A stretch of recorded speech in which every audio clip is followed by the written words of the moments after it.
Hello, everyone. Welcome back to Life in Sport podcast. And we're joined by a very special guest. I say that every week, but that's because every guest is awesome and special in their own way, especially with their sport. And this person is a FIFA official, if I'm not mistaken, and please correct me if I'm wrong. He's a assistant referee in the A-League and other competitions throughout the world. His name is Nathan MacDonald. Thank you very much for joining me. And we were just talking just before off recording, but how's your day going so far?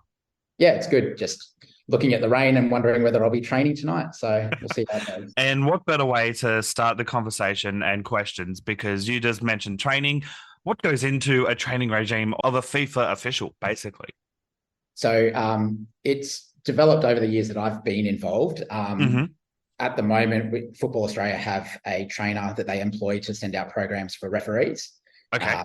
And we have group training sessions twice a week where the expectation is that in each state, you'll have a centralized location and the referees from that area will go and train together. So like Sydney or like Melbourne, Brisbane sort of thing. Yeah, exactly. And then there's also other sessions which you have to do in your own time and on other days. But for me personally, it's probably changed over a bit of time, given that I'm a bit older now. So I try to probably manage my load and I can't do the number of sessions that I was able to do when I was younger. That's fair enough. And do you prefer doing the group sessions or the individual sessions? I probably prefer the group because it also pushes me, but you get to catch up with friends and it helps in terms of, I suppose, reviewing decisions from the weekend, talking about stuff that's going on. And it's a bit of camaraderie. Yeah, no, it's literally like a team. It is literally a team of referees. So that's awesome to hear. But obviously it all starts somewhere, and obviously it all starts in childhood. My first question is, what is your earliest memory of football? Playing as a little kid in Tamworth, where I used to live. Okay. So that's probably my earliest memory of playing and being involved in football at all. And then, and what's your earliest memory of, say, watching football at a professional level on TV, sort of thing?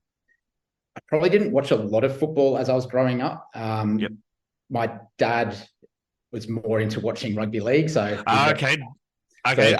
Did you have a team growing up following in rugby league? Yeah, I'm a diehard Parramatta Eels supporter. You know what's interesting? I literally had Darius Turner. He's a FIFA futsal referee, and he's a diehard Para fan as well. Meanwhile, I'm a Broncos tragic over here. But no, that's interesting. So why Parramatta? Is your dad originally from there, or just they played in Tamworth back in the day? No, dad was from there and just, followed in his footsteps. Makes sense. That's fair enough.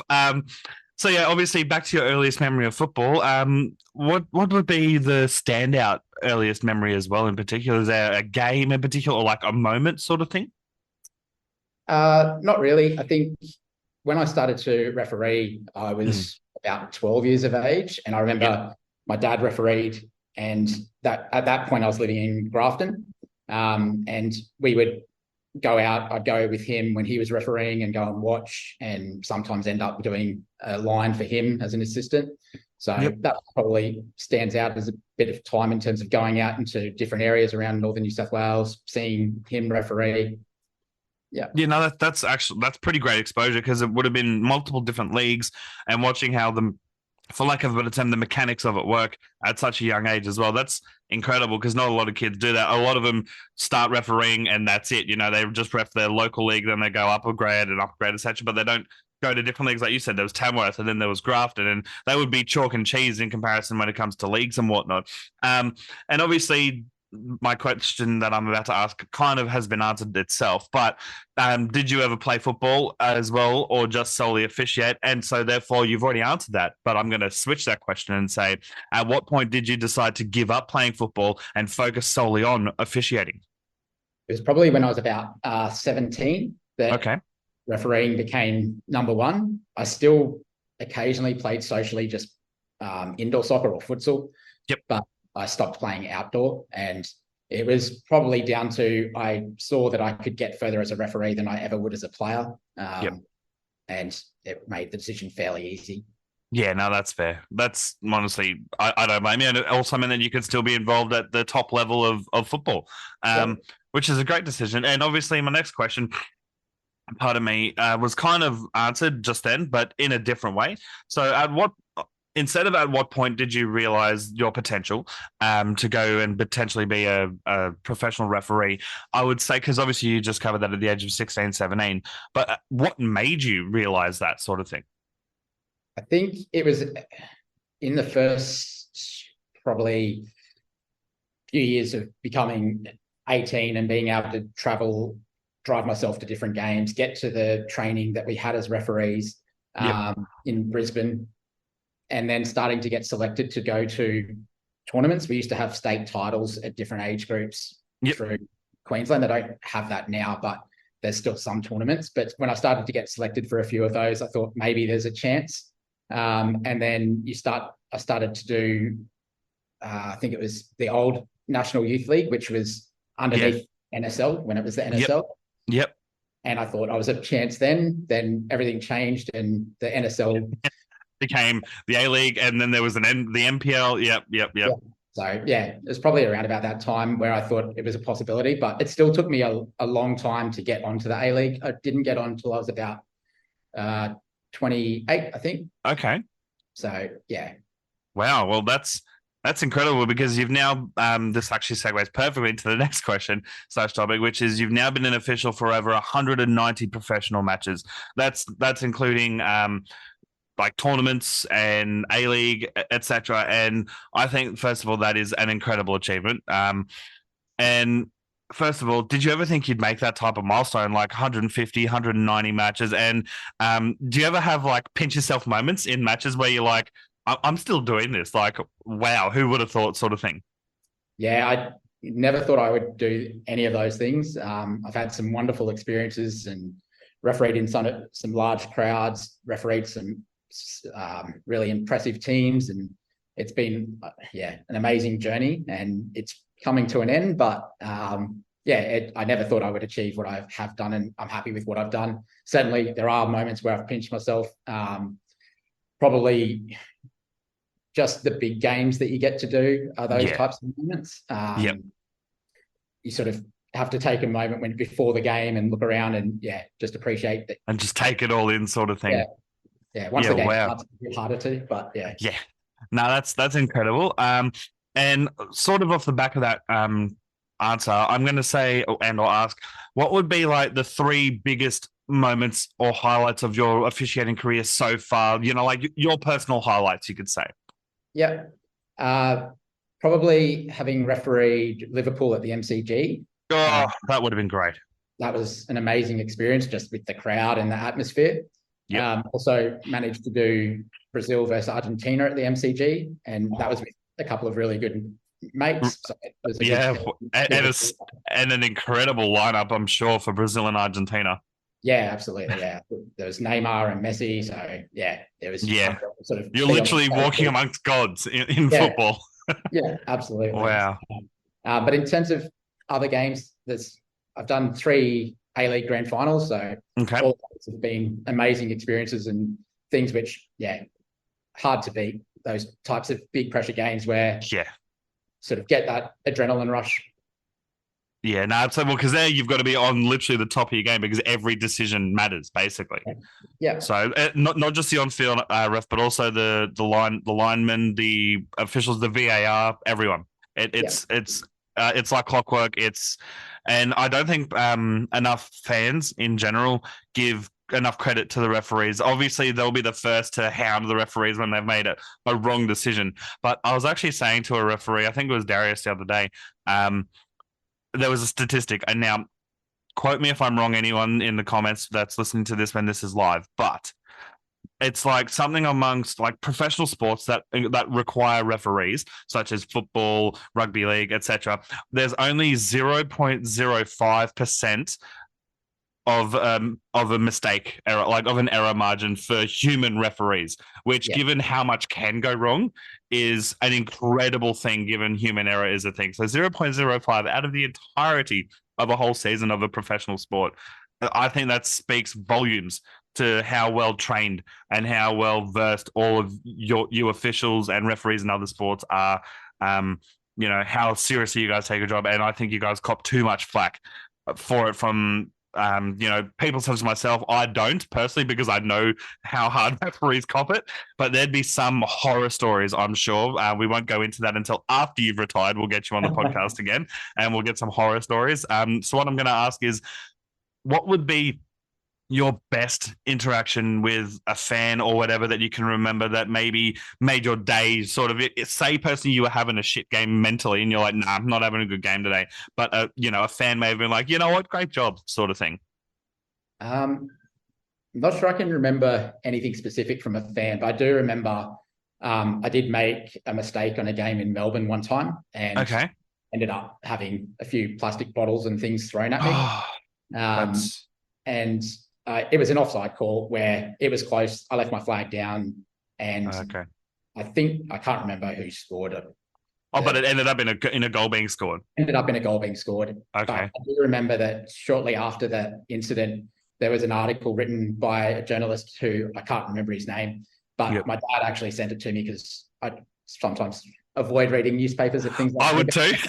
I would too. But he sent it to me because they had sort of gone into bat and said, well, this was before VAR, I should say, but it was one where they sort of pointed out that we're told to give the benefit of the doubt to the attacking team. I made a mistake. He was offside, but the intention was, I thought it was too close to call, so I left my flag and a goal was scored. That's even better than a journo went into bat for you, because journos, as we know, are pretty slimy these days. We don't get a lot of leeway from journalists. No. But so that was nice that someone tried to, I suppose, go into bat for me a bit, but yeah. Yeah. No, that's really awesome. And obviously I just asked, well, I didn't just, but earlier in the recording, I asked, do you follow any other sports, which you do, which is the Parramatta Eels? Do you follow any other sports that aren't just rugby league? So I keep an eye on basketball. I don't have a particular team anymore, but I used to watch it a lot when I was younger, the Phoenix Suns, but now I sort of just keep an eye on it, and I suppose have a general interest in the Australian players over there. But otherwise, like probably most people, I like watching cricket, rugby league. I watch a bit of AFL, but not probably a lot. Like, is it not enough to have a team, or just sort of you enjoy watching it? I just enjoy watching it. Yeah. No, that's fair enough. Well, that's awesome. I've got some quick fire questions followed by 2 final questions, and then we'll wrap it up. Yeah. Quick fire. Apple or Android when it comes to phones? Apple. Absolutely. I'm an Apple phone, but a Windows computer person. Okay. Netflix or like regular TV sort of thing? Netflix. Absolutely. How do you like your steak? Medium rare. Absolutely. Again, I referenced Darius 3 times now. I may as well give him a shout out. Shout out to Darius Turner. He said medium well to well done, and that's an atrocity. I'm sorry. No, I'm sorry, Darius. If you're listening to this, it is a war crime. And obviously, running off the back of how do you like your steak, what's your favorite meal? Probably a steak. Yeah, can't go wrong with a steak, honestly. Also, do you prefer movies or shows? Probably both. Depends on what sort of mood I'm in and what sort of day I've had. Sometimes it's easy to put a series on that I don't think about too much. Yeah, no, I totally get you. And on the back of that, what's your favorite movie of all time? I found this on the web for a series on Think About Too Much. No, that's all right. So on the back of that, what's your favorite movie of all time? Say Star Wars, Empire Strikes Back. Oh, good film. Very good film. And obviously, what's your current favorite show that you're watching at the moment, or one of all time? I've just been watching the last season of season 3 of Ted Lasso. So, I love Ted Lasso. I love Ted Lasso so much. I watched it about 6 times right from start to finish last year alone. Yeah. It's such a good show. Honestly, anyone who's listening to this who hasn't seen it but has heard about it, get onto it. It's so good. I'm not going to spoil anything, obviously, but you guys probably know the premise. An American football coach goes over to coach soccer or football in England. And it's amazing. It is so incredible. And what were your thoughts on, because you said you just finished watching it, what are your thoughts on it all? Yeah, I thought it was good. It was well done, and how they sort of, I suppose, put in some of the football stuff, but yeah. Yep. Well, Twitter and Nike have come out and said that they've all but said outright that there's going to be a spin-off with Roy Yeah, okay. Yeah, I'm people who haven't seen this won't know what I'm talking about, but you're knowing exactly what I'm talking about. They're going to do like a 2 or 3 season arc like they did with Ted Lasso, but with Roy, and I'm so keen for it. If they do it as well as they did Ted Lasso, I'm here for it. It's going to be so good. My final question of the quick fire, not so much quick fire because we just bloody spoke for a bit, was what's your drink of choice? It can be alcohol, it can be fizzy, it can be whatever. Beer, probably Stone and Wood. Yeah, Stone and Wood's a good one. My beer of choice at the moment, I'm really into my locals, as in my local breweries, but mainly an XPA or an IPA. But if I'm not, and I'm just like at a pub with mates, I go with Bolter every day of the week. Bolter's always a good drop. I went to the brewery up in Currumbin about 2 years. 2 years ago now. Fuck. Really, really eye opening. It was really cool. And 2 final questions. The first question of that is, what are 3 life lessons you have learned that you wish you knew when you were younger? So I think probably is not to be in such a rush sometimes. Sort of get caught up in trying to do everything at once and get to where I want to be without maybe always focusing on the journey and seeing taking in everything that's happening along the way. Yep. As Ferris Bueller says, life moves pretty fast. If you don't stop around to look, if once in a while, you could miss it. Yep. Don't sweat the small stuff. Yep. It's probably a big one. And it's probably similar, but not to worry about things I can't change. So focus on what I can do, what I can manage, and what I can control. Absolutely. And I think those are 3 great life lessons to anyone that can, who hasn't heard those before or maybe gone through something and, this may speak to them. So I think that's great. My final and last question for you is, what's next for Nathan MacDonald? So I've come off the FIFA panel as of the 1st of January this year. So that's the end of my international career as it was. I'm going to finish off this A-League season and see how that plays out. But I've also recently become a partner at the firm that I work at. So I'm a lawyer. Congrats on that. So yeah, that's come with new challenges and more work and different things to juggle and manage. And I've also got 4 kids, so that keeps me busy as well. Yeah, it's full on. Jeez, you got the 3. You got your fingers in all the pies, everything. Wow. Yeah, that's incredible. Before we wrap up, is there anything or anyone that you would like to shout out or talk about or, that sort of stuff? Well, probably my family. They've always supported me, my wife and parents, and the kids to a lesser extent. They probably don't really understand a lot of it, but it's good to come back to them. And no matter what's happened in a game or at work, they're a good distraction. They don't have any interest in any of that stuff. So it's just to interact with them. But in terms of refereeing, I've got a lot of good mates that I've made throughout my career, so I won't single any of them out because all of them are great. But there's been probably one main coach that's helped me throughout my career, and that's Ted Carney. So he's well known in refereeing circles, and particularly up here in Queensland. He was our coach for a long time and put a lot of time into developing us, coming out and watching and giving advice. So yeah. That's awesome. And, those type of people are the backbone of sport, regardless. Without those people, we don't have the referees or the players or the this, that, the other. And, they go as unsung heroes a lot. So thank you for choosing to shout out him and the others as well. That's incredible. So I'm going to wrap this up here. Thank you very much for your time, Nathan. And honestly, take care. Thank you for having me. It was a pleasure.